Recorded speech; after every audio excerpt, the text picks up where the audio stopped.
Yoga.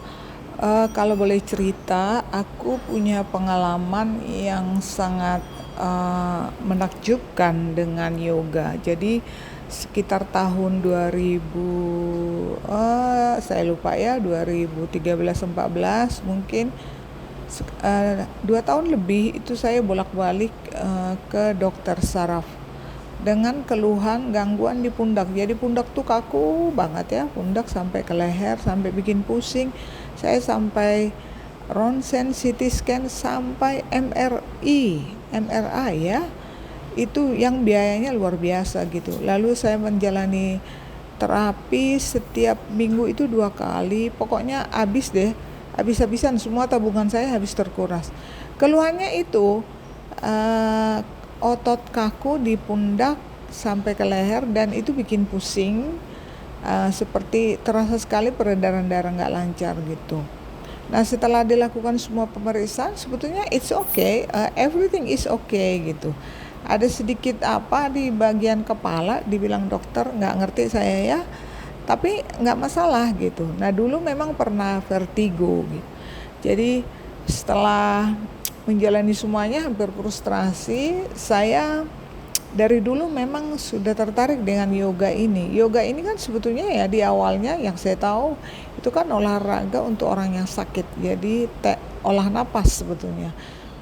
Seiring perkembangannya jadinya yang sehat juga ya penting sekali melakukan yoga. Jadi sejak itu saya rutin yoga dan keluhan saya hilang gitu. Jadi saya tidak tergantung lagi kepada dokter, kepada terapi yang sangat menghabiskan uang dan waktu ya. Dan dengan yoga ya tubuh lebih sehat, lebih rileks, enteng gitu ya. Jadi saya masih rutin melakukan yoga, even cuman misalnya kadang-kadang cuma 5 menit, 10 menit. Yang jelas itu setelah workout, latihan beban, kemudian selalu saya akhiri dengan yoga, walaupun cuman stretching tipis-tipis. Karena apa ya, otot-otot kita itu kan memang kalau di seharian kita bekerja, beraktivitas itu kan tegang juga, capek juga dia kan, jadi perlu relaksasi. Nah, ini gerakan-gerakan yoga yang ringan-ringan, simple, tapi ya mampu melenturkan badan sih menurut saya gitu. Jadi otot-otot kita yang kaku itu bisa ketarik gitu kan, dan rasanya badan lebih rileks gitu. Jadi teman-teman yang ingin mencoba yoga, sekarang tuh tutorialnya banyak ya di YouTube yang bisa ditonton gratis gitu. Kalau saya dulu memang sempat ikut kelas yoga 2 tahun gitu, tapi setelah itu kan udah tahu ininya, gerakan-gerakannya, jadi nggak usah ikut kelas lagi. Karena kalau ikut kelas kan biaya ya, itu kan biayanya lumayan ya, sebulan berapa gitu. Nah, manfaat lainnya lagi adalah misalnya nih, kalau suatu saat kalau di usia katakanlah setelah pensiun gitu ya, kita bisa buka kelas, atau maksud saya bisa latihan bareng teman-teman. Nah, yoga ini memang sih enak kalau dilakukan bareng-bareng ya, bareng teman-teman gitu. Tapi ya nggak apa-apa, kalau saya sih sendirian juga nggak apa-apa gitu. Karena uh, kalau harus nunggu teman dulu ya repot ya gitu. Jadi uh, ya walaupun sendiri dilakukan aja gitu, yang penting kita konsisten. Nah, itu adalah gerakan-gerakan yang rutin saya lakukan. Kemudian kalau ini ya untuk masih menguatkan otot kaki, paha, bokong ya gitu. Kenapa sih fokusnya ke situ, ke kaki, ke paha? Ya karena itu mobilitas kita kan tergantung kepada kekuatan otot di bagian bawah ini nih. Ya pengen dong ya nanti setelah pensiun usia 60 70, aduh jangan sampai udah pakai tongkat, maaf, atau kursi roda ya kan gitu. Jadi latihan ini memang saya prioritaskan untuk menguatkan otot-otot dan tulang-tulang di bagian kaki, paha, pinggang.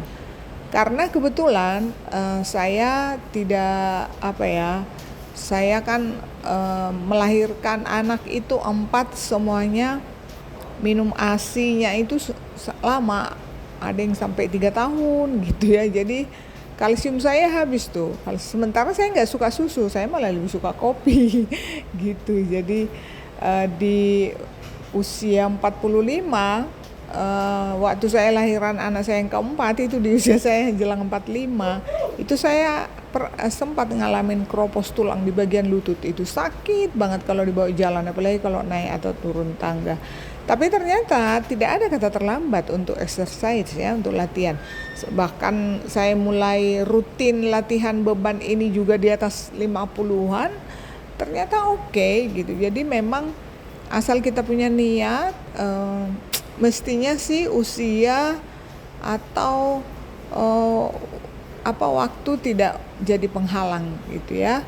Jadi misalnya kalau sekarang teman-teman, aduh saya udah 50 tahun, udah 55, udah 60 gitu kan, kayaknya udah nggak ada artinya deh latihan-latihan ini. Banyak artinya, percaya deh, banyak artinya, tetap bisa, cuman mungkin intensitasnya, atau kalau katakanlah kalau seperti pakai beban ya, bebannya yang di-adjust ya, disesuaikan gitu. Jadi jangan terlalu berat sekali gitu, atau waktunya, durasinya mungkin ya nggak bisa lama-lama lagi nih, udah nggak kuat, gampang capek gitu kan ya, mungkin 15 menit aja sehari, nggak perlu sampai 30 menit gitu. Yang penting itu konsisten,